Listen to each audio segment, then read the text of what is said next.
are raging, the billows are tossing high.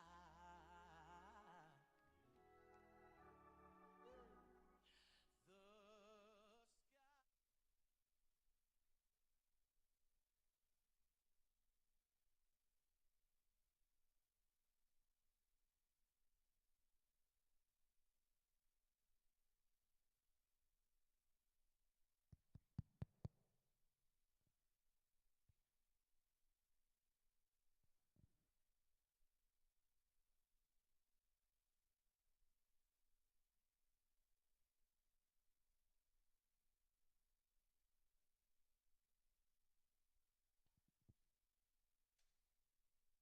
Good afternoon, everyone. Thank you so very, very much for your being here this afternoon. There once was a time in our community, some church did something every Sunday afternoon, amen? Doesn't happen as often as it used to do, so I thank you for taking the time away from the Olympics. I'm not going to tell you what happened, but it was a great day, amen?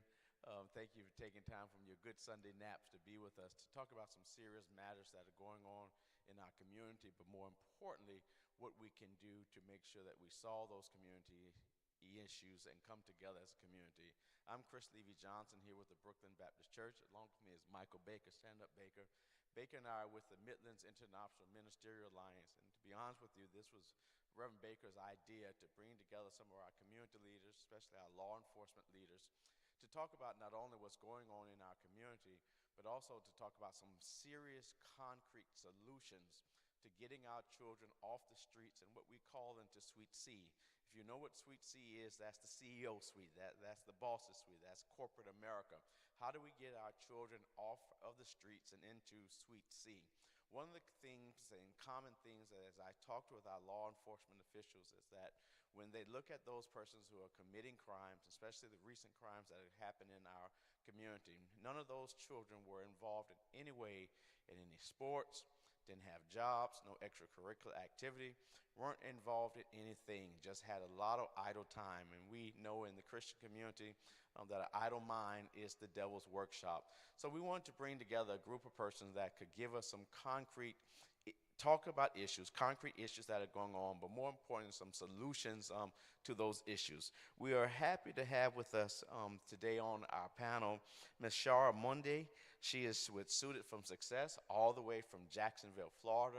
And I'm going to, after introducing them, give them an opportunity to introduce themselves specifically. We then have our good friend Taurus Lewis, who is with the Richland County Recreation Commissioner. He is in charge of Richland County Recreation. Also, we have, who I work with on a day-to-day basis, Coroner Nada Rutherford with the Richland County Coroner's Office, Sheriff Leon Lott, who is with the Sheriff of Richland County Sheriff Department. We also have then Chief Skip Holbrook, who is the Chief of Police for the City of Columbia. We then have Ms. Latanya Jackson, who's with Jobs Across America. And then we have Brother Jerry Screen Jr., who is with the Columbia Urban League. And then we have with us Dr. Shakeen Durant, and he's with Richland School District 2. And we're going to start with District 2 and with Mr. Durant. If you all would just take about just 3 sentences, not 3 minutes, just 3 sentences, to again tell us your name and tell us specifically what you do in our community. Absolutely. Good afternoon, everyone. As Pastor said, I'm Dr. Shaquan Durant. I work for Richland School District 2. Specifically, I'm the school counseling director at Spring Valley High School. I have about 17 years of education. I've worked on the elementary level, the middle school level, and then now I'm at the high school level. I also worked in Richland 1. I served the Lee County community and then also the Suffolk community. And now I'm here in the Columbia community, ready to make a difference.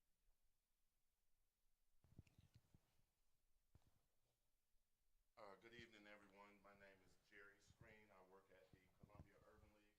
I've been employed at the Columbia Urban League now for about 18 years. I work in the program called our Science and Technology Enrichment Program, which is a summer work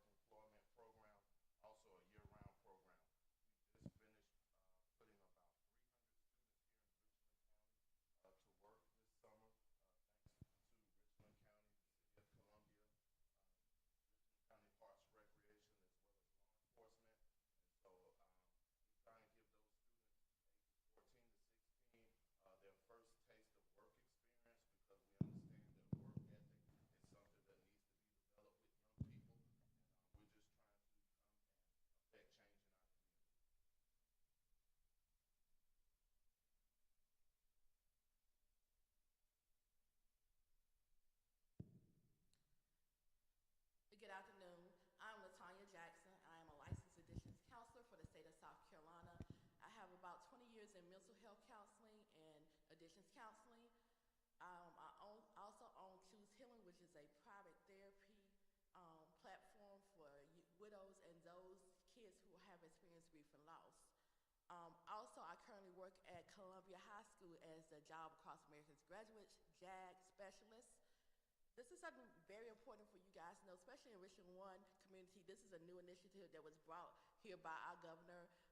We're in our second full year, so any high school student that is in Richland One, this will be a good program for them to help them explore college. And we understand that everybody's not college ready or even want to go to college, so this helps them explore different career paths.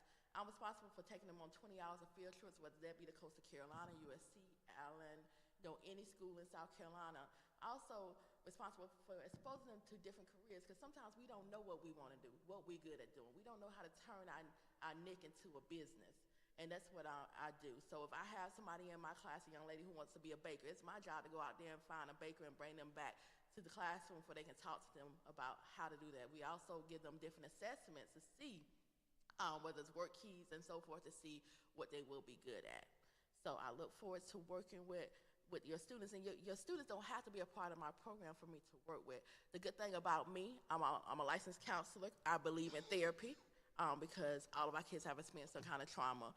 I'm also a mother of 2 black boys who a lot of people look at as me being a single mother because I'm a widow.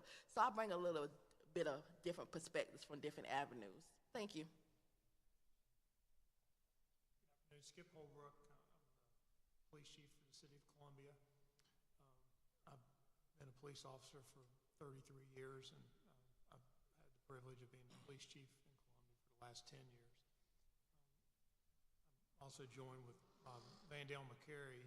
Van is one of our most senior police officers. He's a lieutenant in the Community Services Bureau, and I saw Trayvon Fordham, who is the director of the Office of Violence Prevention. I don't know where he must have stepped out for a minute, but he's also here from the city of Columbia. Thank you. Leon Lott, your sheriff for the past 28 years. I see the good and the bad with our young people, but I want to tell you, I see more good than I see the bad. While we are here talking about the bad, we need to also talk about the good stuff that our kids are doing. It outweighs the bad. We just don't talk about that as much as we should. My name is Nada Rutherford, and I am your coroner, elected in 2020. I've served for the last 4 years, and thanks to all of you, I have 4 more years, and I'm very excited about that.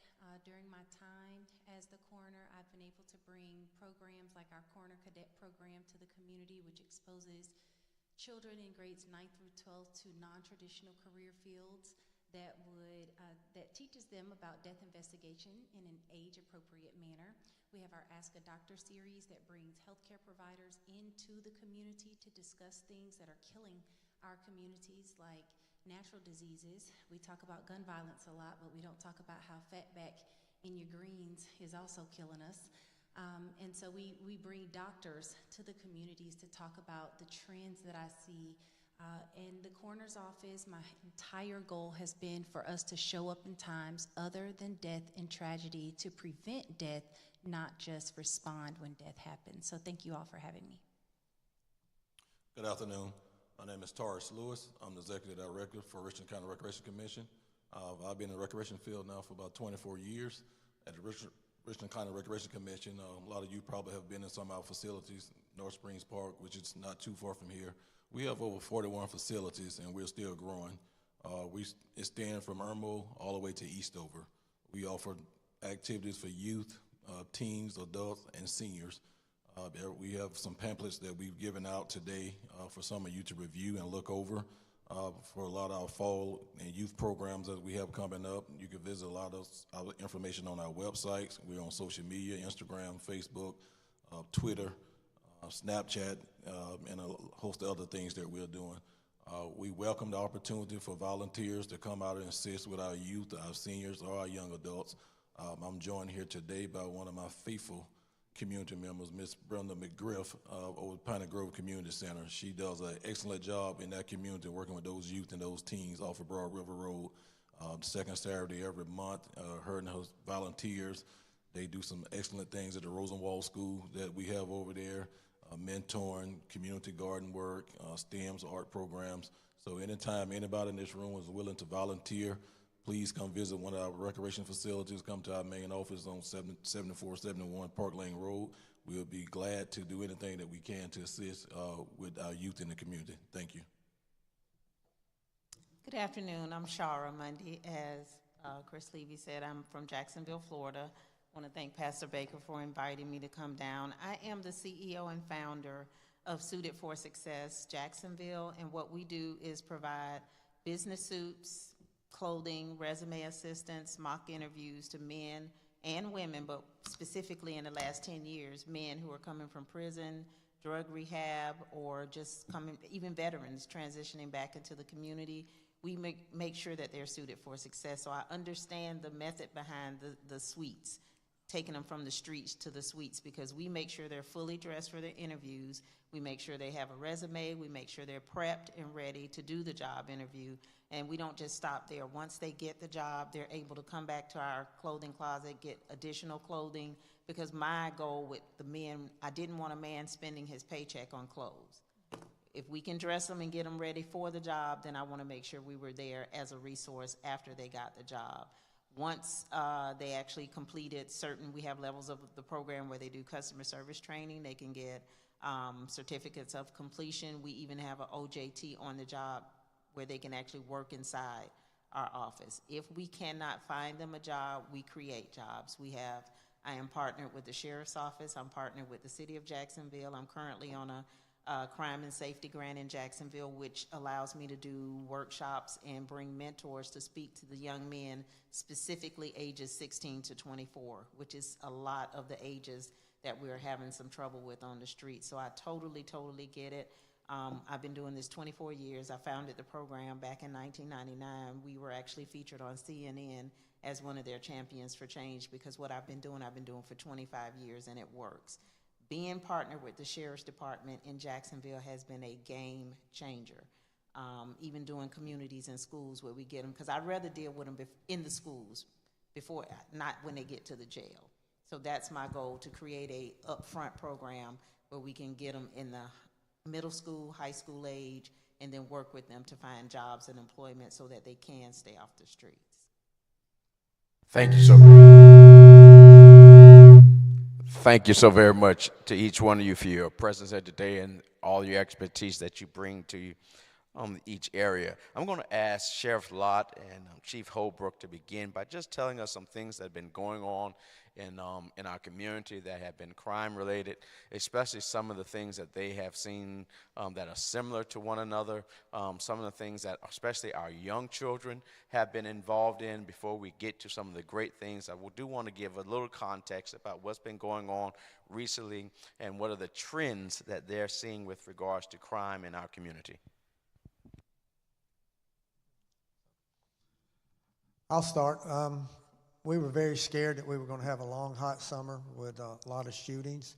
We had the shooting at Lakeshore Community where we had multiple guns shot, but fortunately only had one person shot.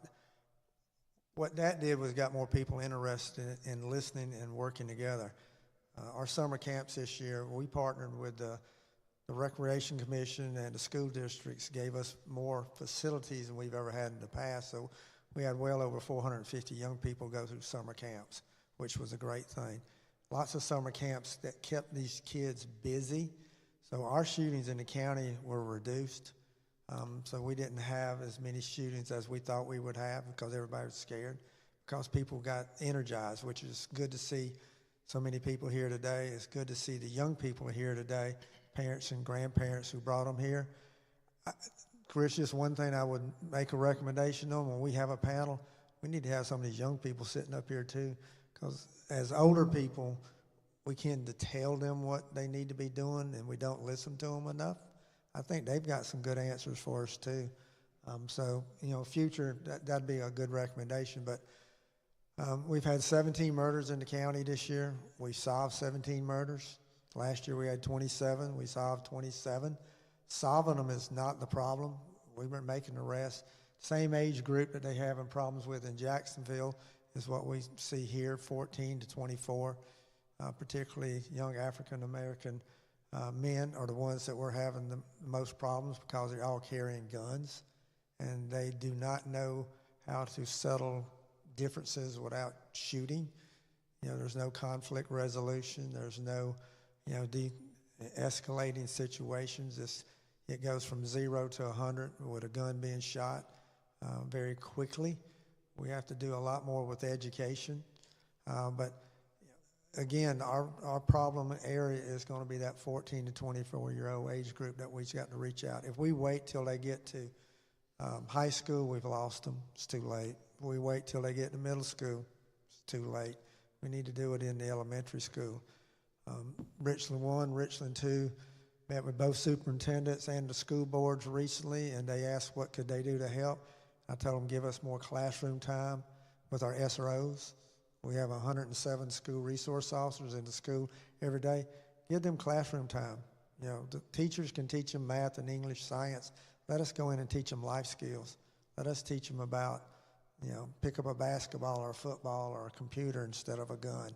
Education is going to be the key to this success on addressing this problem that we've got. Well, so our young adults that are involved in violent crime, they don't know if they're in the city or the county. Everything the sheriff said is very consistent with what we see in the city. We were very excited this summer with the amount of participation we had with our internship program. Our Explorer program has been great, and we've seen people graduate from the Explorer program, go into the cadet, which our cadet program is a full-time job between 18 and 21, and we just had 3 complete that phase, and they have began their law enforcement career. So and they grew up and live in Columbia, and I think anytime we can find somebody that's interested in giving back and policing the community they grew up in, I think it's just a home run for us. So we're encouraged about that. Our Park and Recreation department was busy all summer with camps as well, and I think listening to what the sheriff just said about the county recreation and what I saw all through the summer with our Park and Recreation division, I think we've done a really good job keeping people busy. As you opened up with, idle time is the devil's time, and we've got to keep our young adults interested and busy, and we've got to be good mentors and leaders and examples for them. We have seen some significant reductions in people hit so far this year. We too were expecting a long, hot summer, and the long and hot part has been accurate, but we've seen a significant decrease in persons hit shootings. But I will say that of our people hit, about 30% of that is 18 or younger, and that's not a good thing.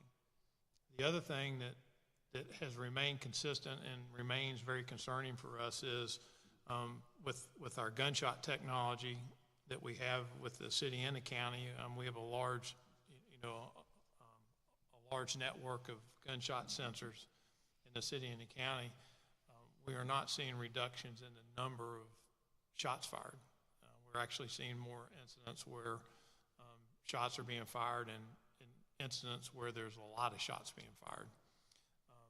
That's concerning, because that tells us that there still is this desire to carry these guns. And as the sheriff said, we've got young adults that think they're adults, but their mind's not mature, and they're making split-second emotional decisions that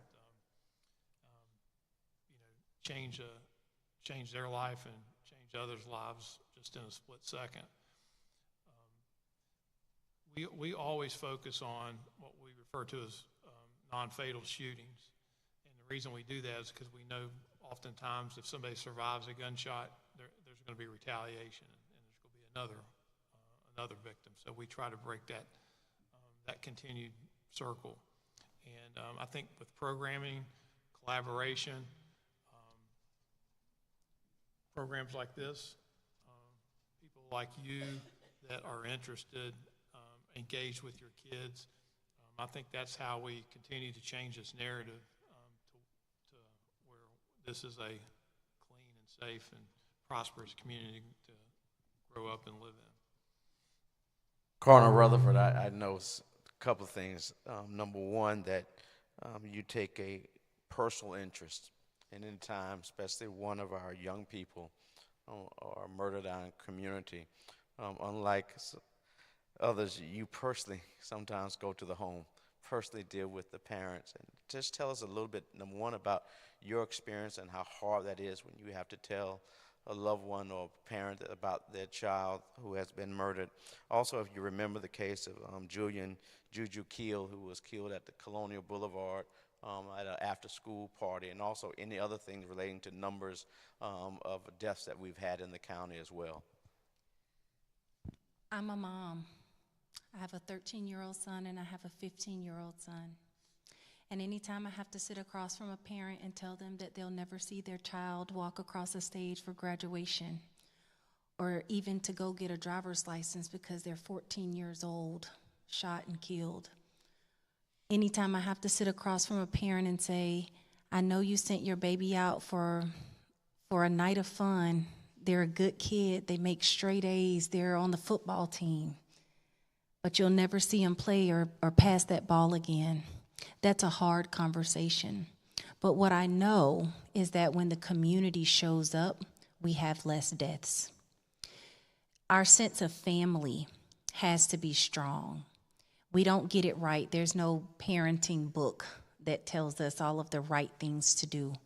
But what I have learned in being a parent and sitting across from hundreds of parents is that when the more involved you are, the less likely they are to be involved in something.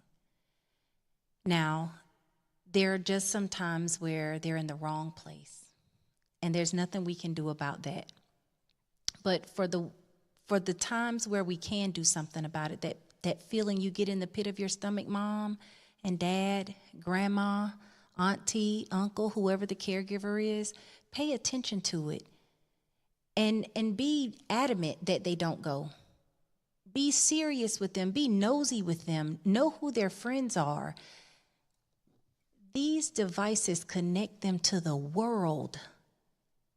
I'm 43 years young. And when I was little, we didn't have a cell phone. You knew the people in your neighborhood. You knew the people to stay away from too, right? And we knew where to tell our kids to go and not go. We weren't connected to the world. Our children are connected to the world on these devices, and they get involved in things being connected on those devices. Be nosy about it. You pay this bill for them.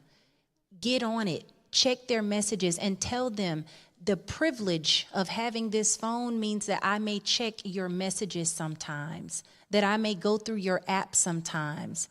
Ask them what the apps are on their phone that send secret messages on their phones. There are some on there, I promise you. Be nosy. It may save your child's life. In terms of the numbers, I agree with the sheriff and Chief Holbrook. We've had a lot of shootings, but not necessarily a lot of deaths. Now, for the parent that loses a child, it feels like a lot. But just to give you some context, 2024, under 18, we've had 4 homicides. But when we hear about it in the news, it sounds like there's so much more, right? But I just want to give you the actual numbers so that you hear it, okay? 19 to 29, 11 homicides related to gun violence, and 30 and older, 16. So for the total for the year, we've had 31 homicides, 23 related to gun violence. I want you to hear those numbers because, again, we've had a lot of shootings. You hear the sheriff, you hear the chief talking about the shootings on the news and press conferences, but those are the actual numbers. So the community banding together, it's working. I would like to give a special shout out right now to Sheriff Leon Lott, and he has a deputy, a master deputy. Her name is Monica Parker, and she runs the youth arbitration program at the Richland County Sheriff's Department. Monica Parker came to me in 2021, and she said, "Coroner, I would like to do a program with the coroner's office." And I said, "Okay, tell me what you're thinking." And now when students come to us in that youth arbitration program, one of their last stops is the coroner's office, and we make them plan their funeral. Sometimes our youth are involved in things because they don't understand the grave and sometimes fatal consequences of their actions. If they get into a fight, they don't understand that if I hit you upside the head, that this person may die from blunt force trauma to the head and that they could go to prison for murder. They don't understand that just flashing the gun and not realizing that the safety isn't on and you accidentally shoot your friend, but you run and now you're being charged with the homicide. They don't understand conflict resolution, so we make the parents get involved. The parents have to hold themselves accountable and have to apologize to their children for the mistakes that they may have made to them, and the children have to apologize. And I will tell you, Sheriff Lott, Monica Parker is doing an amazing job, and that collaboration between entities, between organizations is helping. So keep showing up, keep being nosy, keep pressing, and keep doing the work, because the idle time, when you fix that, they don't have time to be in trouble. So thank you guys for showing up here today. It shows the depth of community that's present right now, and it really is helping. Mr. Lewis, one of the main reasons why we're here is because of what you and your department do. Can you just, I know you brought us some literature, but can you run down some of the different activities that our Richland County Recreation Commission does, but also what they do specifically during the year, not just the summer? I've heard a lot about the summer, but what can our youth be involved in during the entire school year? There's a lot of things that the commission offer. Just this past summer, we just wrapped up yesterday at St. Andrews Park, our Summer Youth Basketball League. We had over 700 participants from the age of 5 to 17 that signed up for summer basketball this summer. That was pretty much was a record for us. We had about 650 kids for our summer camp program that we had 10 programs at, and we had a teen program for the second year. Last year they had about 12. This year we had about 30 youth teen programs. Going into the fall, of course, we have after-school programs. We have events throughout the year. Each park, each district, they try to host some type of community event, special events. We have Halloween stuff coming up, fall festival, Christmas stuff. Of course, we go back into our winter sports. Now we're in the process of trying to generate STEMs, theater, and art into our parks and recreation the commission, because we realize that a lot of kids don't play basketball, don't play football, don't care to run track. A lot of them are artistic. A lot of them are very smart on the computer. A lot of them like arts and music. So we're incorporating several of those factors into our commissions. And we're doing a lot of training and professional development with our staff. They're attending conferences. We've hired a training coordinator in our HR department. They will be going through each department, especially in our parks and community center, because we deal with a lot of youth and we have a lot of individuals. A lot of them don't have kids. They don't understand kids, so we want them to understand, get to know the people that are coming into your facilities. I worked at Eastover Park for 10 years before I got into management. I knew every kid that came through Eastover Park. I knew their parents. I knew where they stayed, because a lot of time I had to take them home. I would feed them. And to this day, they're adults now. They're my Facebook friends, and I see them in the streets, and and some of them are very successful, doing some great things for themselves. So we're encouraging our staff to get to know the young people when they come through your facility. If you haven't seen a kid in 3 or 4 days, and you know that kid is a constant force in your park, find out where that kid at. Sometimes these kids come to our facilities because the air conditioning is working, the heat is working, the restroom is clean. We provide meals. We hit through grants and opportunities. We provide snacks for kids to come in on the weekend and throughout the day to get something to eat if they don't have anything. And just being diligent about what's going on, because we've been able to stop some things by some of the youth in our facilities coming to our staff telling us, hey, somebody got a gun outside in the car. And the great relationship that we have with Sheriff Lott and his deputies, if we pick the phone up, they're there ASAP, and they visit our facilities all the time just because, which is great for us, because it shows a presence that we are working together trying to deter crime, and also that it's okay to talk to the police. We have this thing in the community where you don't talk to the police, it's snitching. But it's not snitching when it's affecting your family. And I have 2 kids. I have a 19-year-old daughter. I have a 17-year-old son at Blythewood High School and daughter in college. And as Coroner Rutherford said, if you change that password on your phone, you won't have a phone. You know, I track your car, I track your phone, and we tell them it's not us trying to be nosy. It's just that we live in a violent world at times, and anything can happen. And, you know, when I go talk to different groups, youth groups and stuff that come to the parks, and I worked at the Department of Correction for 6 years prior to coming back to Richland County Recreation Commission. And a lot of those young men out there, 3 or 4 second mistake cost them 25 years of their life.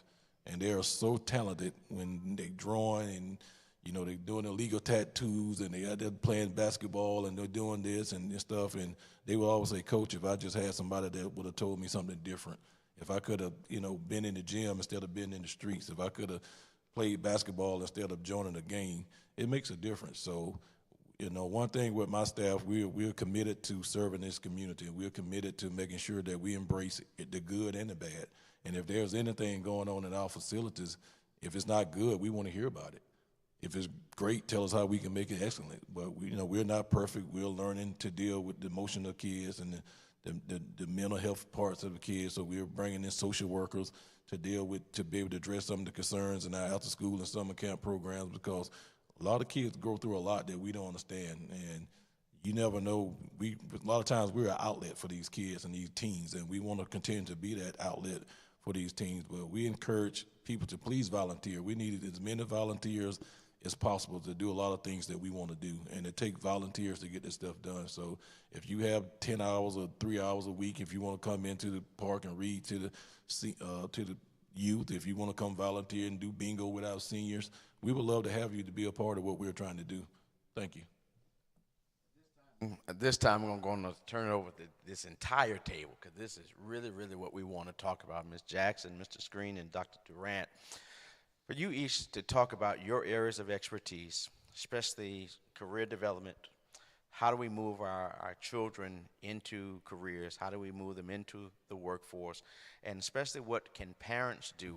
Again, I come from a generation, and Jerry Screen and I grew up in the same neighborhood where we grew up in a neighborhood where we could, it was called Barneville Estates, but ain't no estates in it. I have no idea why they called it that, but ain't no estate nowhere near there. But we grew up in Barneville Estates. We grew up where we had fences where you could see, you know, not privacy fences, but real fences, and they weren't but 4 feet high fences where we jumped over into each other's backyard, and we could go into each other's houses, and if your mama would beat me, my dad would beat you. They didn't, not too hard, Sheriff, not too hard, not too hard. Just don't leave a scar, just don't leave a scar. So we grew up in a real community, and so I wanted y'all to talk about, and we'll start with you, Ms. Jackson, and y'all go talk about some real things that our parents can get our children involved in, and again, without choices. I think that we're giving our children right now too many choices. We're not doing a good job of parenting right school. I don't believe in nothing called old school. It's just right school, all right? So give us some concrete stuff that we can do. All right, now you speak of choices. My son was very busy this summer. I started planning his summer back in December, and I did not give him a choice. So if I gave you an application for 4-H summer camp, you're going to fill it out. So I don't give choices. He's involved in Big Homie, Little Homie mentoring program. As I mentioned earlier, I am a widow. My husband was in education, passed in 2021. And so I knew for me going forward that it was going to be important to surround my son with male role models, because he had a good What is father. Big Homie? I've heard that you're the third person that said Big Homie, Little Homie. So Tell us Big about Homie, that. Little Homie is a mentoring program here in Columbia, South Carolina, ran by Jamal Scroll. He does really well with these young men. They are ages, don't quote me, let me see, I think 6 to 18.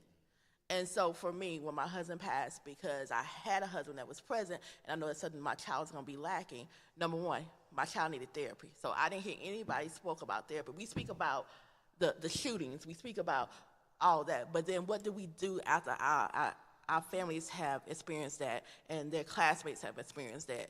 Do we put them in therapy, or we still taboo to therapy? Because in the black community, we grew up with what? What stays in the house? stays in the house. So we grew up by internalizing things, and what happens is our kids start to internalize things, and that's when they go to the streets looking for love in all these other places. So I got many roles, but I wanted to hop on and put my therapy piece in there because it's very important. For my people in Richland School Districts 1, 2, and Lexington 5, there's a partnership with the Department of Mental Health where your child can get therapy within the schools. They go see their guidance counselors. First of all, if their teachers are supposed to look and see if something's wrong. But the referral goes to the guidance counselor. The guidance counselor then calls you and say, hey, I see something is wrong with little Johnny. He's not acting like himself. Or I see he's not focused. He may have ADHD. If he do, that's okay. We get stuck on these labels. And every label of diagnosis doesn't mean medication. Maybe I need to get my child in therapy to get some coping skills so that he will be all right. So you have that avenue in the schools, and it's free most of the time. If you have Medicaid, it's free. If you don't, private insurance. And guess what? The school-based mental health counselor may not be for you. So that's why we as parents have to stay ahead of the game when we tap into this website called Psychology Today. Just like we go shopping for clothes, you can go shopping for a therapy on Psychology Today. You put in there what your child's problem is and spit out a therapist. If you don't like that therapist, therapists like liquor. We got all these liquor stores in every corner. We got a whole bunch of therapists now. And that's just being honest. So if that therapist is not the best fit for your child, get your child the help they need before you be visiting Matter Corner, be visiting you. So I had to put my therapy plug in there because I'm a licensed addictions counselor for the state of South Carolina and have been dealing with mental health therapy and substance abuse therapy. So if your child is smoking weed to cope, we need to get them to stop smoking that weed to cope before it turns into fentanyl. Yep. Okay? And I'm just keeping it real. So that is a resource in Richland 1, 2, and Lex 5, okay? Now back to careers.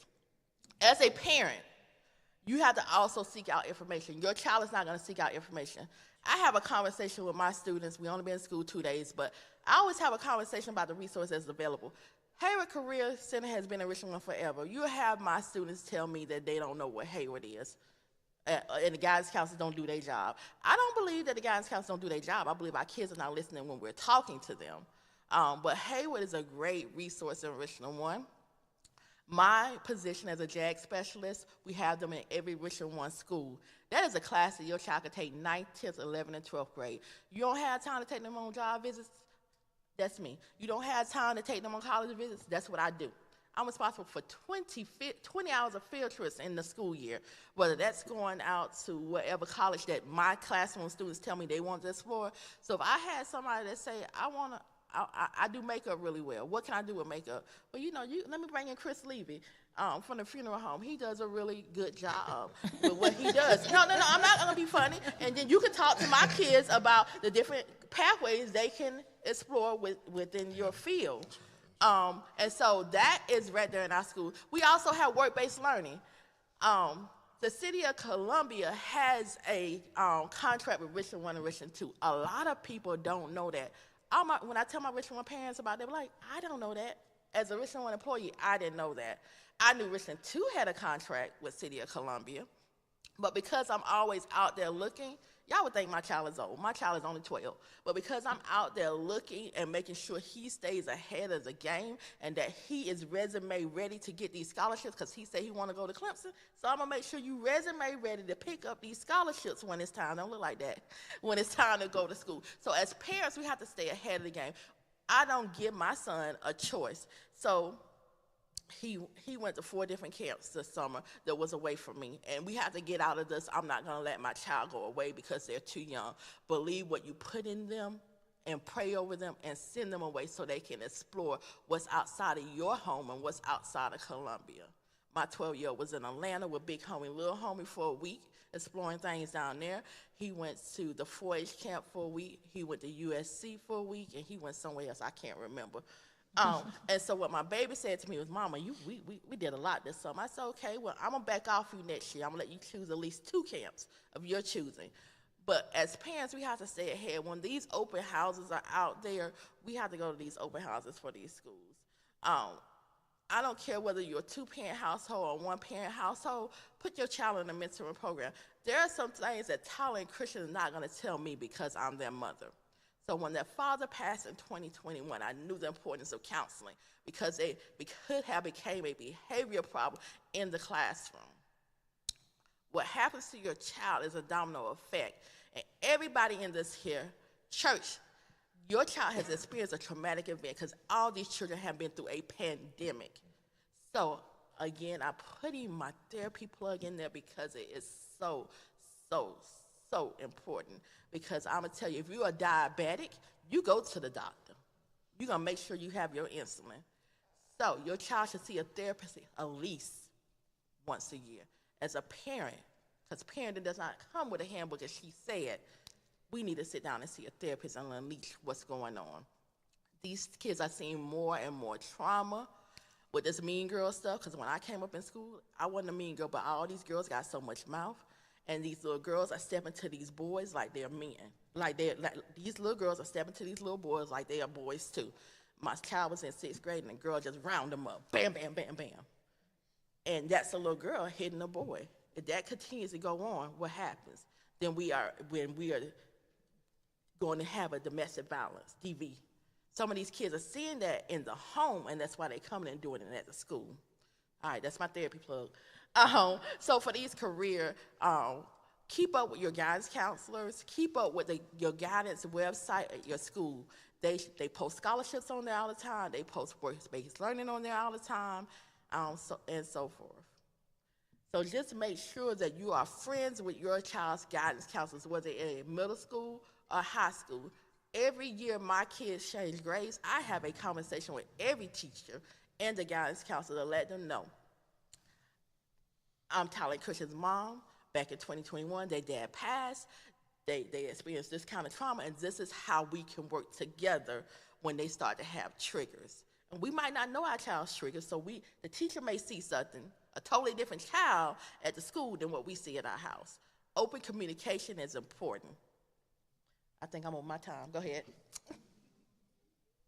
So basically at the Columbia Urban League, what we're doing, we have several initiatives where we're working with young people.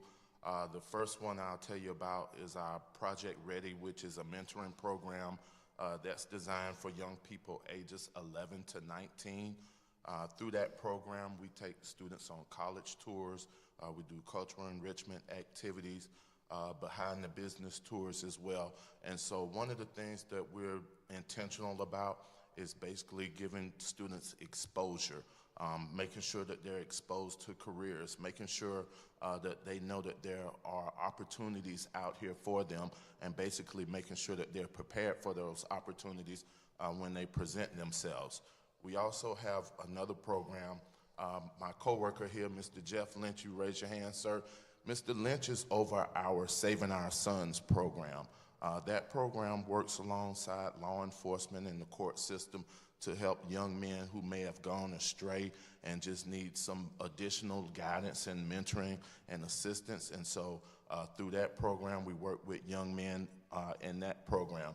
And the program that I manage is our Science Technology Enrichment Program, which is our STEP program. And you've heard from panelists on here through Richland County, the City of Columbia, Parks and Recreation. The Columbia Urban League is able to partner with all of these different entities and provide work experience, valuable work experience, first-time work experience for a lot of young people ages 14 and 15 years old. And we understand that work experience is something that is very crucial and vital to the development of a young person, and we want to make sure that they are going to be contributing members of society. And so working with our young people, I'll tell you that we are very, very intentional about the work that we do. We have speakers that come in and speak to young people about mental health, that social emotional intelligence is a very important piece, getting young people to understand their feelings as well as other people's feelings as well. Right now, we're living in a society where you notice that a lot of our young people are numb to death. They play these video games such as Grand Theft Auto. And so, you know, when reality sets in, when there's a young person that's got killed or murdered, you'll notice that they're sort of numb to that. And so one of the things that we're talking to our young people about is the social emotional intelligence, and also ACEs, which is adverse childhood experiences. That's something that happens to manifest itself in adulthood at times, you know, and so we're trying to get our young people to understand their feelings, understand their bodies, be able to resolve conflict, and also making split-second decisions. You know, when I was a young man growing up, my dad would always tell me about watching the company that I keep and, you know, being mindful of the car that you get in and the car, who you're riding with and what they may have in their pockets and what they're doing. And so talking with our young people, we're just being mindful with them about split-second decision-making and helping them to understand that, you know, it only takes a second for you to make that mistake, and that could be something that's detrimental to your future. So just to kind of piggyback off what my counterparts talked about, I do want to shout out Mr. Screen, because before we started, I told him that my daughter, my youngest daughter, participated in the Columbia Urban League, the Upward Bound program, over the summer. This was during the COVID year, so even though it was, her experience was virtual, she gained some of those vital experiences that he talked about that gives her benefit to this day. But working within Richland 2, I also serve on the Richland 2 mentoring committee for the district. And so the district has really bought into this initiative of having mentoring programs in all schools across the district. We met with all of the mentors to close out the school year, to bring in this school year to have every young person that needs a mentor will have a mentor within those schools. I specifically work with the mentoring program called Man Up at Spring Valley High School.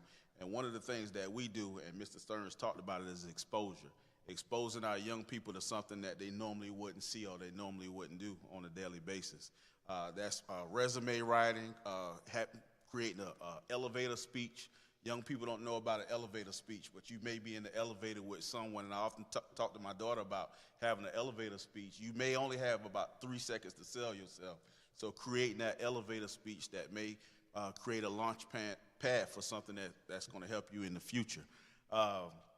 We have something called the 3 E's that we go by. All of our young people we know may not go to a 4-year or 2-year college, but we want to make sure that they are prepared to either enroll into a 4-year or 2-year school, enlist directly into the military, that's the 2nd E, or the 3rd E is go directly into the workforce or employability. So we want to train our young people, starting from the elementary, middle, and the high school, so that way they are prepared. So when they do sit down with their school counselor, they can talk to them about what their future goals are. We have in all the high schools in Richland too, you got to be able to partner with those individuals that's inside that school counseling office. Whether that's your CIS, that's your college information specialist, that's going to help those young people. Whether that's your CDFs, that's your career development facilitator, that's going to help guide you with your career, whether if you want to go directly into the workforce. And then you mentioned your work-based learning coordinator. So we have all of these resources, and I just released my first book. It's called The Blueprint for High School Success. It's a resource guide for students and parents. A lot of times our parents don't know those specific questions to ask, so I just took my expertise from my viewpoint, put it in a book, so I can give it to and give it out and sell it, obviously. But put it all in a book so that way when parents do go and they go to their school counseling office, they know those specific questions to ask. How can I get a scholarship? How can I get a credit for maybe I'm working at McDonald's or I'm working at a shoe store? How can I get a Carnegie unit credit for that? So connecting them with those resources and putting it right in front of them so that way we can not only serve as a resource but serve as a guide as these young people journey through their lives. It's just so important for our young people to be involved in something. Every young person is not going to be involved in athletics. Every young person is not going to be involved in the arts or the band. Every young person is not going to do those things, but every young person can be a part of a mentoring program. That's free, and you have committed mentors that want to work with young people. So I would say encourage your young person to get involved with the mentoring program at their local schools. Like I said, we have an initiative. We want every school in Richland too to make sure that they have a sustainable mentoring program. So that way they can provide those resources and that exposure to those young people. Thank y'all so very much. Ms. Monday, tell us up again about your program, Suited for Success, and how we can bring that program here to Richland County. I don't know how much money the sheriff has in his budget. You know, he doesn't wear a suit. We got two good cops who don't wear suits like politicians. They wear uniforms. So you got some money left over. Thank you. And I've heard a lot of great things, and I also heard a lot of great things that are being done here as well as in Jacksonville. Saving Our Sons, we do have that program in Jacksonville as well. One of the things that I did out of the 25 years I've been doing this, I expanded the program because one of the issues we were running into is when the young men were coming out of prison, they weren't finding the jobs fast enough. So they were getting depressed or going back to that same circle that led them to jail in the first place. Recidivism was just through the roof. One of the things I did was partnered with a program called Crumpin' for Success. They have a studio. Everybody thinks they're a rapper, and some of them do have skills. We have a music studio where we actually have them to record their own songs. We have an art studio where they actually paint, they actually draw, because they're doing the murals now, and a lot of them are all around Jacksonville. I mean, it has really become a huge thing. Part of what we do is called Operation Success, where we actually bring people in the community in. If the child see someone that they like or something they like, we try to stir up their gifts.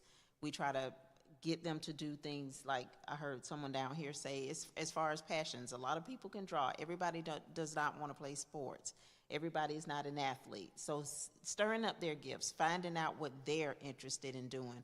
And what we try to do is put something in place where they can actually come. So with it being hard to find the jobs, we started creating them. Crumpin' for Success actually has rolled out a food truck. And we created an event called Grills, Not Guns, where they're actually doing a cooking contest. Everybody think they have the best wings in the world. So we wanted to take that opportunity and take that little thing, and we did a outdoor, one of the churches in Jacksonville, the Potter's House, sponsored it, but we did Grills, Not Guns, where everybody brought their whatever recipe they were going to bring, and they competed in a cooking contest. We crowned the gentleman that won in as the king chef. So again, finding things to get them off the streets, finding things that they're kind of interested in and not really sure how to bring it about.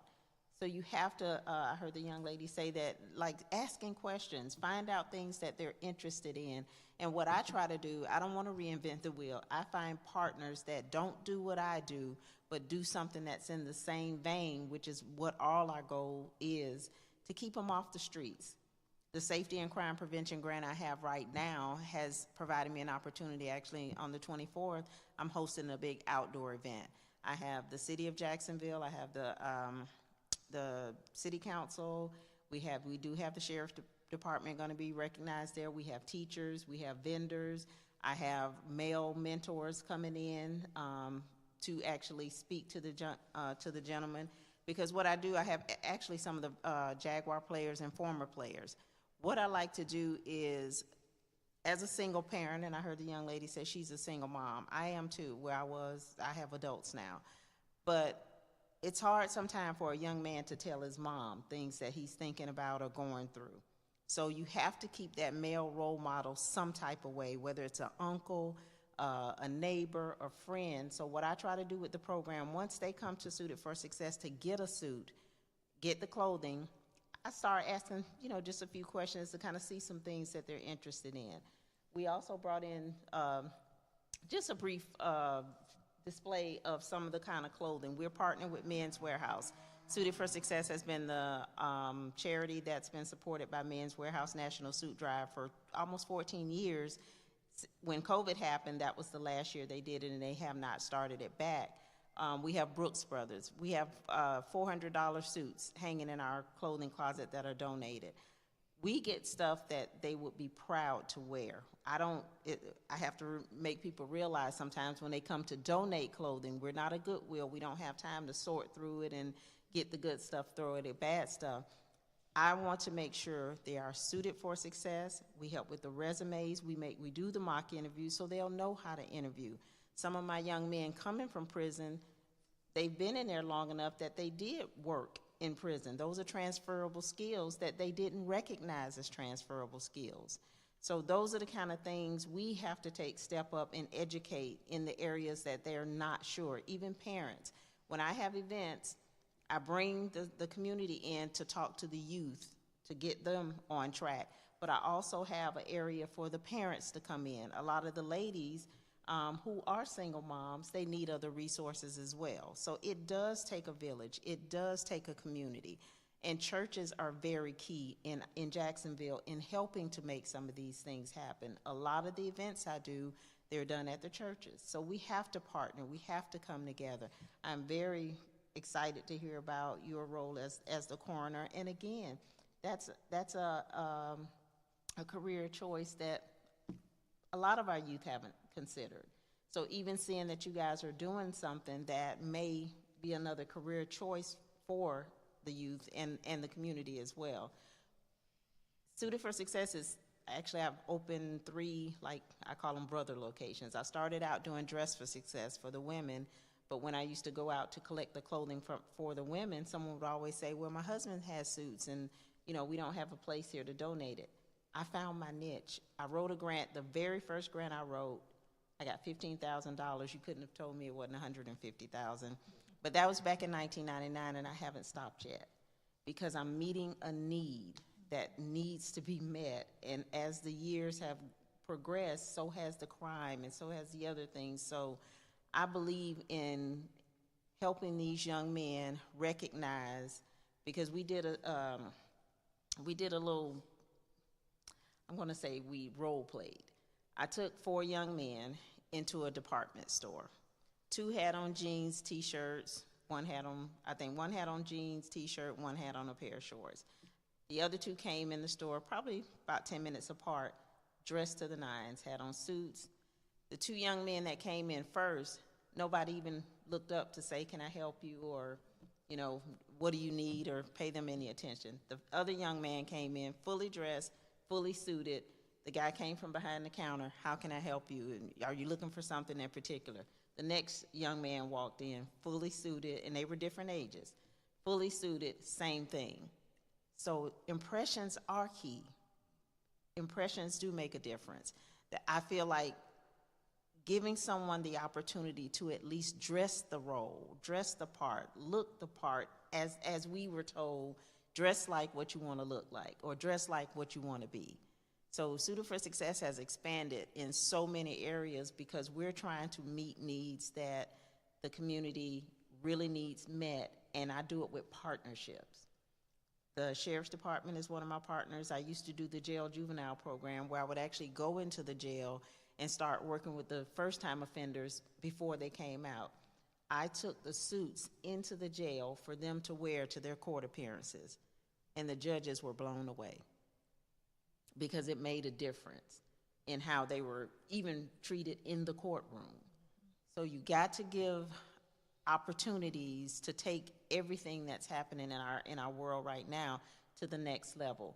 We'll be more than happy, and I know Pastor Baker can speak to how. I mean, we are ready now to expand Suited for Success, and that's one of the reasons I brought a few of the samples of the clothes we get, and we're ready to expand.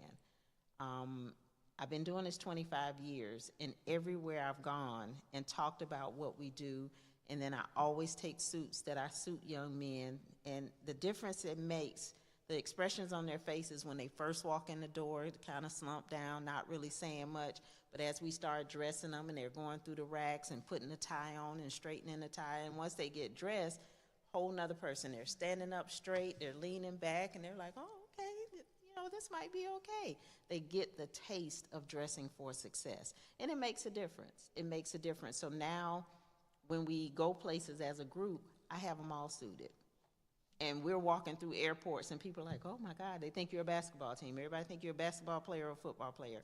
But that's the feeling that I want these young men to have, the opportunity to have the respect of somebody just looking at you and not judging you. But we'll be more than happy, Sheriff's Department, we can work it out now. I'm sure y'all got some money in there somewhere. Well, we definitely want, and with Reverend Baker's help and your assistance, we definitely want to bring that program to Richland County to help our kids out, help our teenagers out, and especially help those who are transitioning into society. And you also have some stuff, I don't think y'all brought it, but see her and Reverend Baker afterwards, because I know there's some resources that you already have that you're willing to share with our county and with our And I community. even brought some neckties to Yeah, give out to the young so men please that see came. them. Before I have a little question and answer period, Chief Holbrook and Sheriff Lott and Coroner Rutherford, you all do these forums a lot, and it might become ad nauseum that we just keep, every time we have a problem, we just talk about a problem. What do you need us to do? Especially, what do you need the church to do? But what do you need us as a community to do to help you all?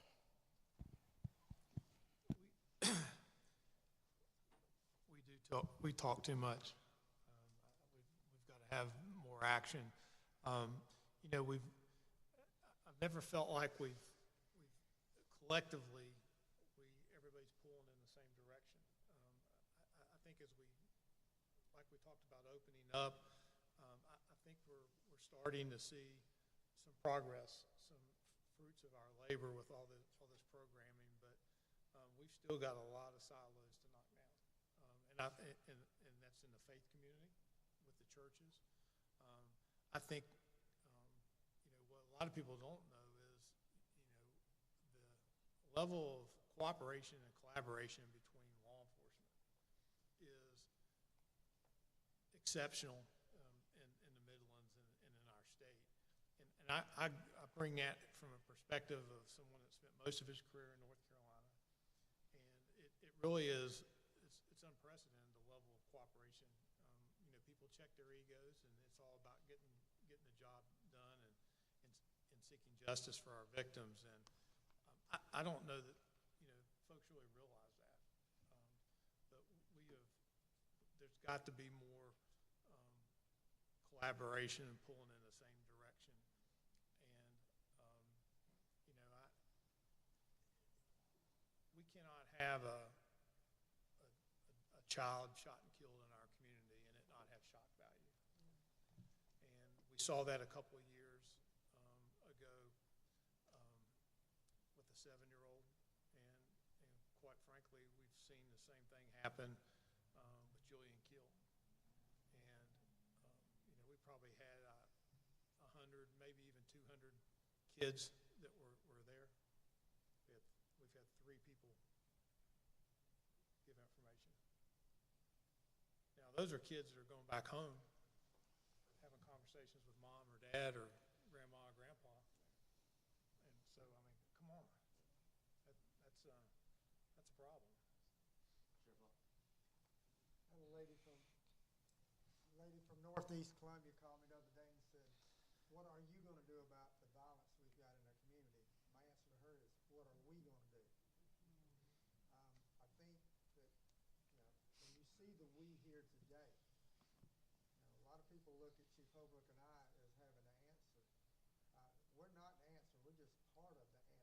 The answer is all of us here. Everybody on this panel today has got a solution to the problem that we've got. So we need to quit talking about, you got a problem, what are you going to do about it? It's a we. I think somebody said a minute ago, it takes a village to raise a child. Guess who the village is? Everybody in this room. We're part of the village. So if you're not part of it, then you're part of the problem. Now, Ms. Jackson, we need to use her as a role model as a parent. We kept hearing that word parent. Everything starts at the home. And we have to have parents. We have to have parents that are parents like her. Miss McGriff and I, my daughter and her son went to school together. We love our children. We're friends. We loved our children, but we were not their best friends. We were their parents. We knew where they were at. We knew who their friends were. We knew everything they did. There was no privacy in the room. There was no privacy. You know, that's what a parent does. But we've got so many adults that live in the house with the kids who are not a parent. They want to be the best friend. Give them everything and just say, okay, do whatever. We've got to stop that. So we have to have some parenting skills that are passed on that we need to teach. The church can do that. The parks do that. We ought to do it. But you ask me what can we do? It's just what we're doing here. But when we leave here today, it just doesn't stop here. We need to hear more about what Jacksonville doing. We need to hear more about what the schools are doing in schools, what more the parks are doing, what the programs. You know, we all talk about partnerships. Everybody up here has got a partnership. Chief Holbrook and I are partnered with everybody on this panel except for the little lady from Jacksonville, and we're going to be doing that. That's what we've got to continue to do. But those who are sitting out here in the audience that brought your children, thank you for doing that. You're demonstrating that you're a parent by being here and bringing your child with you. That shows that you care. Grandparents, you just as important to your grandchild's life too. You be there. But we've all got to be there. This village has got to continue doing what we're doing. The church has got to continue realizing that a church is not just the four walls. The church is the community, and getting out in the community and reaching those kids who do not go to church. Now, we need to reach those kids, not the ones who are coming into church. They're not going to give us a problem. It's the ones who are not going to church. Go out and find them. Let's do more with them. Before I ask the same thing of Colonel Rutherford, do you all have the capability for churches? Do you have the manpower I know the school resources officers are in the schools and they're not there to discipline our children, but to really to protect the safety of the school. But if a church wanted to bring in a school resource officer or like your director of violent crime prevention, do you all have that capability, and do you all do that and provide that service? You tell us when and where you want us, and we'll be there. And we'll be there together. Again, Chief Holbrook said is we're not in competition with each other. These are all our kids. You know, it doesn't matter if it's a city or county, it all impacts us. So you invite us, it doesn't matter if we talk to a group of 1 or 1,000, we're going to be there. And we can do all kind of programs, whatever you need. We have somebody can do those programs. You know, the lieutenant sitting right here does a great program with what he does with his kids. You know, that's with the city. It don't matter. I got county kids to go see him too because of what he does. We work together. So the answer is yes. And Colonel Rutherford, as you speak, what gets a parent's attention? Like we've been doing, you don't see parent intervention and like you see with Sister Jackson as much. What besides, before they get to you and to me, what do you see? How can we get parents more involved? You have to evoke emotion. That's what I've found has been the greatest source for me. So I'll tell you this. 18, that's the age that I was when I became homeless. So when I sit on this panel with you today, I'm speaking from experience because I was once one of those kids who was lost. I grew up as a ward of the state and a foster kid. I was the kid that we're talking about on this panel. I came to South Carolina homeless at 18 years old, and I found a home in community here in Columbia, South Carolina. 43. That's the number of bodies that the Richland County Coroner's Office can hold. Your child will be one of them if you don't step up and do the work that you're supposed to do as a parent. We can sit up here and collaborate. We can sit up here and tell you about the amazing programs. We can suit them up for success. We can prevent them from going to jail. We can send them to counseling and therapy. But if we don't do the work at home, then they're going to end up in the morgue. Before we conclude, are there any questions? We want to invite anyone who might have any questions or any specific person on our panel. Yes, ma'am. Mine is not so much a question as it is a remark. There's a wealth of knowledge and information that's here available to us today. Every solution that we need to make our families whole and viable is not only on that panel, but is sitting in this room. One piece that we did not speak about, and I applaud you, is those parents. Those parents need the same thing that we're giving these children. They need the resources and the mental health counseling and the services because they have gone through COVID. They have been in abusive households for generations. Most of them are on their last leg and doing what they know best. And without legalized parenting, parents do what they do. And children do what you do. They do not do what you tell them. They do not do what you teach them. They're performers of the actors that they're involved with. So any mental health services that you can provide to those parents, and one of the reasons our program in our community is so successful, it's the Rosenwald, Pine Grove Rosenwald School Heritage History Program and Enrichment. We've probably had every one of these agencies here on this panel involved with them. But we have an added piece to that. You can't bring your child. You can't drop your child off. You've got to come and you've got to be a part of the program. We just recently had a program on Saturday and we had 22 children, but we had 25 adults that were volunteers that were part of an additional program with counselors, with services available separate from the kids to help them cope. Keep in mind, so many of them want to do, they just don't know what to do.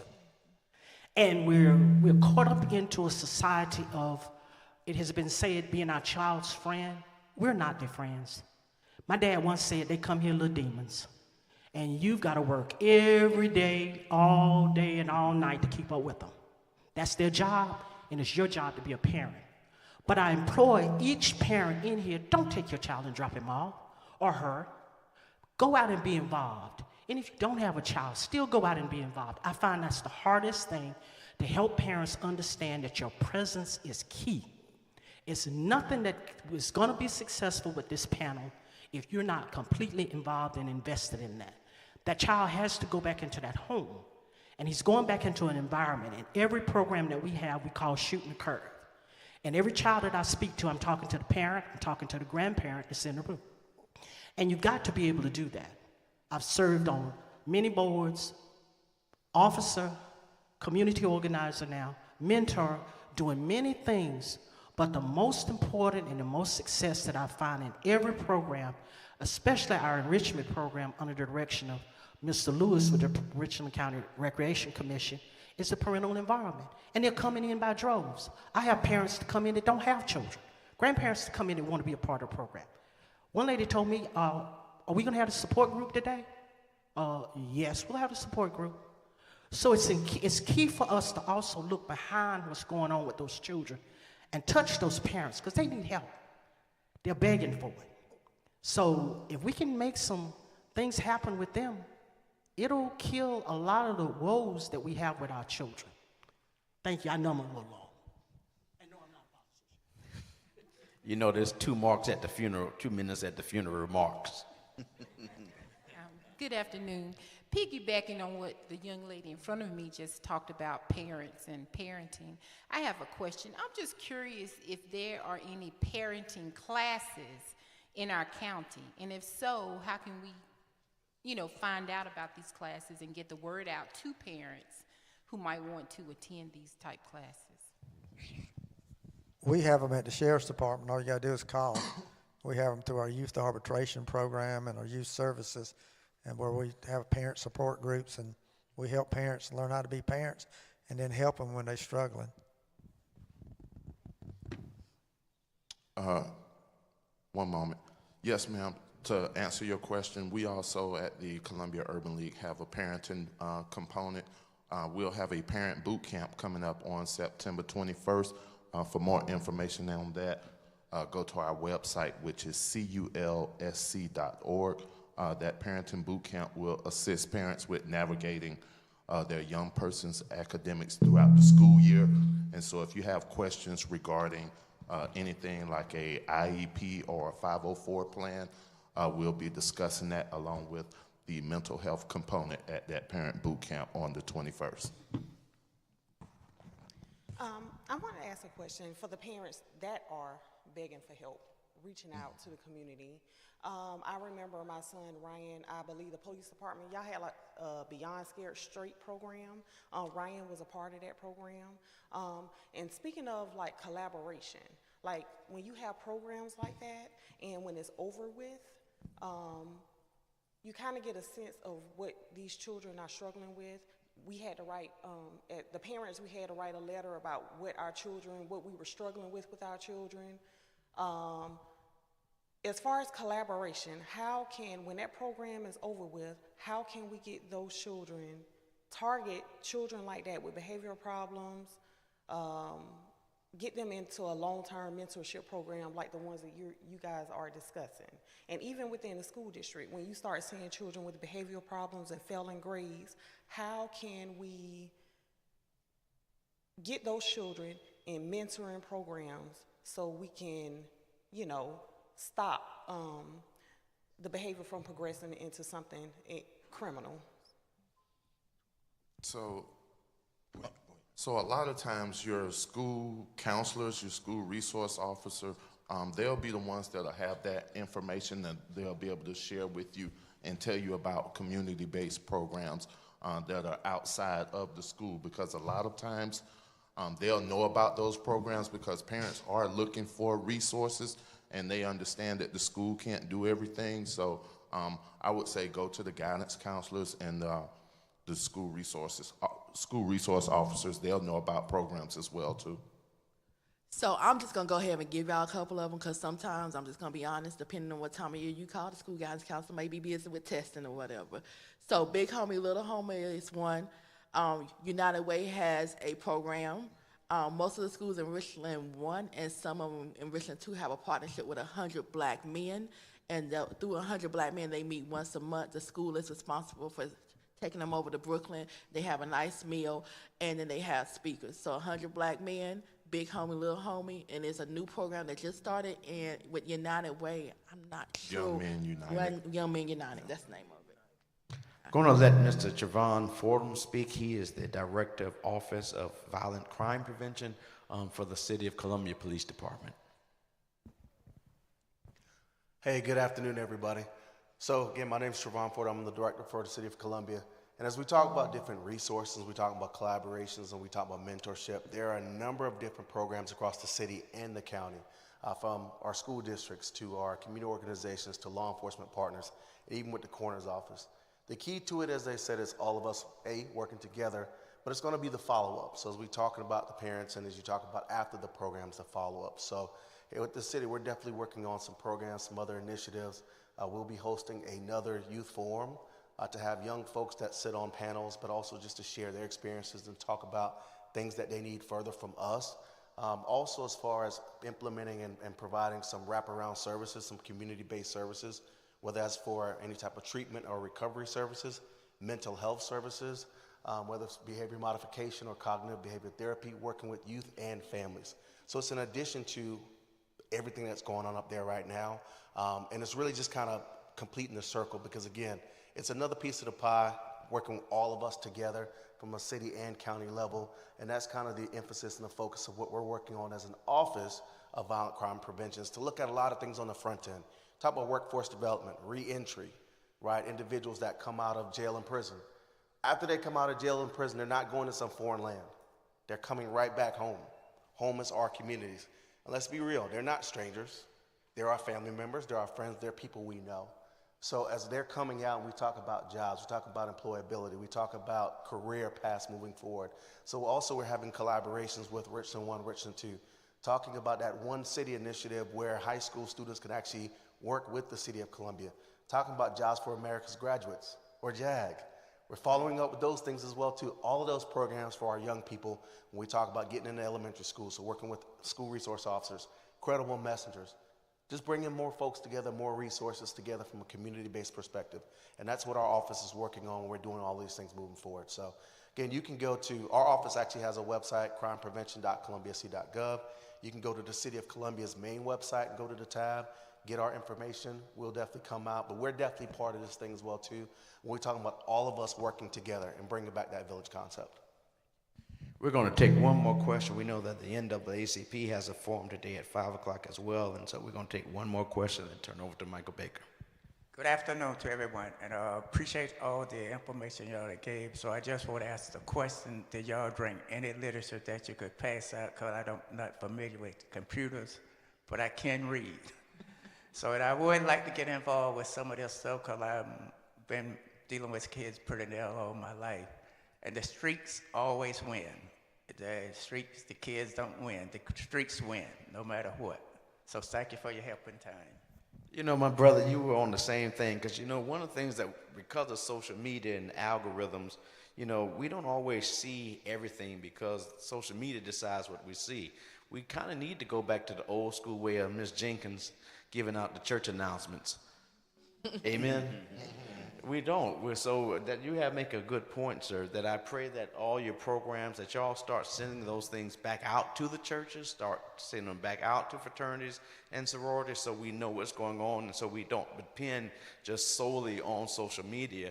And especially we have a generation that are either gray hair or no hair that are not on social media. So we do need to go back to the old school way of getting and disseminating information. Pastor Baker.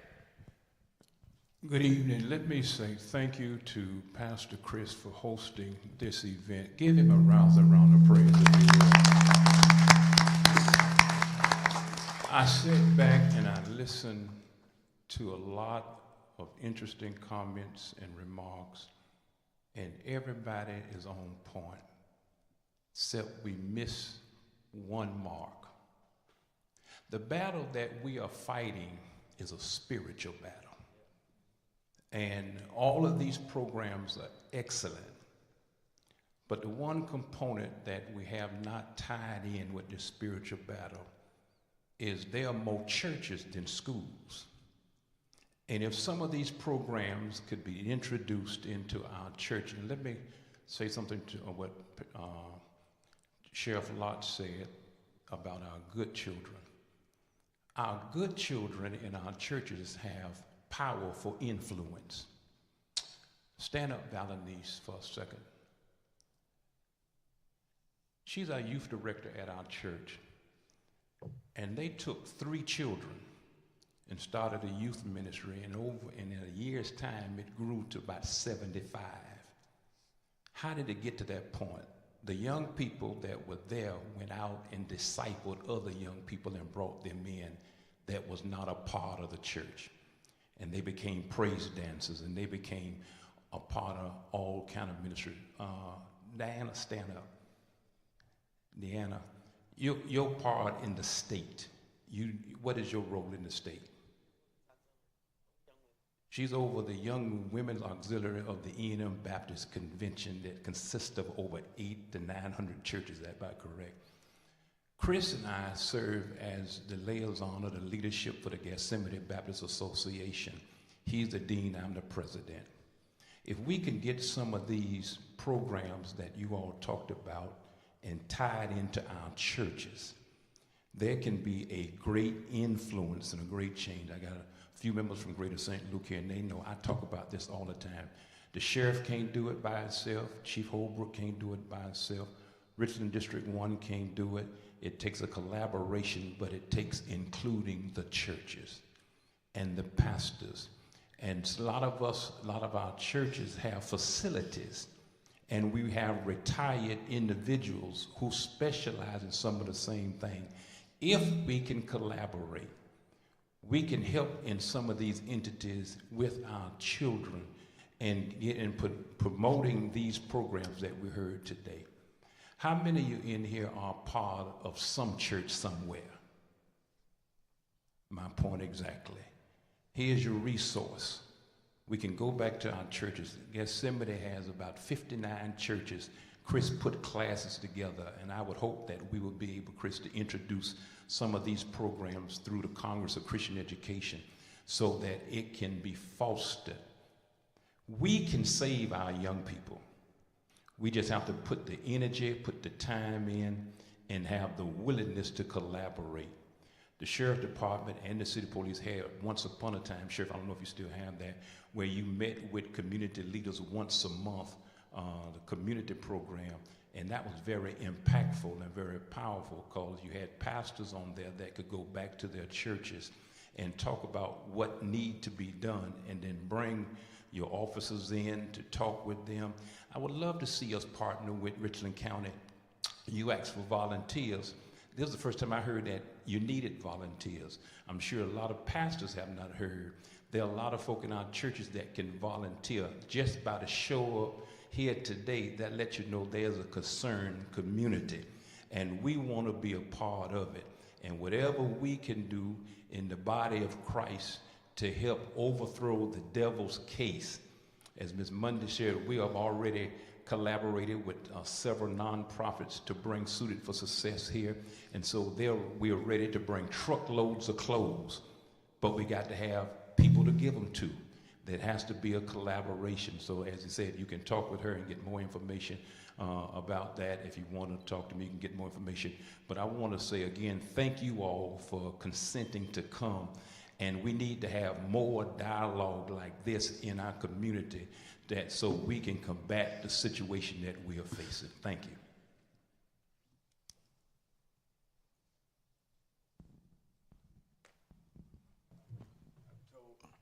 I told Coroner Rutherford we'd be an hour and 30 minutes. I'm 2 minutes over. But I do want to thank all of our panelists so very much, not only for you being here, but for your friendship. It means the world to me that we work together as friends and community leaders, and that you would take your Sunday time off to be with us, to talk and to help us. One thing I did learn, as Pastor Baker just said, we have no excuses. I've learned so much. There's so many things going on in our communities that we can help our children with and help our community with. We have a lot. So after we pray, bless the food, we're going to have some refreshments. I pray that you will network. I know that the sheriff and the chief have to get to the NAACP forum, but any of their deputies or assistants that's still here, let's network and talk with one another, get some information, get some cards, get some numbers. We really now have no excuses not to be engaged with our children, with our parents, and with our community. And I thank, again, each one of you all for being here in this social media age where, especially during the Olympics, and especially during these times, that you took the opportunity to be here this afternoon. From the bottom of our hearts, we thank you for your sincerity. Let us pray. God our Father, thank you. Thank you for the spirit of cooperation. Thank you for the spirit of partnership. Thank you for the spirit of service. Each one of these persons who are not only on our panel, those leaders outside who are in our audience, clergy, men and women throughout our land, who have a sincere desire to make sure that our children live out their God-given destinies. Each one of us, you have called out to serve. We have been called to serve, not to benefit, but to serve others, God. Each one of us in some way, shape, or form has been blessed to be a blessing. So as we learn in the little Sunbeam Choir, let our little light shine now. Whatever you have blessed us with, let it shine now. Whatever you have given us now, let it shine now. Whatever you have poured into us, let it pour out, and let us pour it out into others. I pray right now for Sheriff Lott. I pray right now for Chief Holbrook. I pray right now for Coroner Rutherford. I pray right now for every member who's on this forum, especially for those who find themselves and their deputies and their other officers who find themselves sometimes in the line of fire, who find themselves in difficult situations, God. I pray right now for their lives right now, that you put a hedge of protection around them who are serving us and who are trying to protect them. And even though there might be some bad apples throughout the land, God, that we in this community can say that we are served by fine police forces, that we're served by fine officials, God, that we are served by good people who want to keep us safe, and that we need to support them on every side. So put a hedge of protection around them. Keep them covered so that their goal every day is just to get back to their families, God. Thank you, God, for the parents who have come. Thank you for the children that are coming. We ask you right now that you give them everything that they need to live out their God-given destiny. We ask you right now to bless the refreshments that have been brought to serve us now.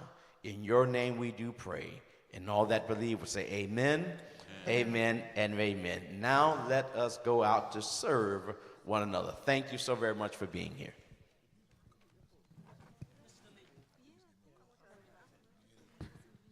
Got a chip? No. All right, let me go to the cards. Get our picture first.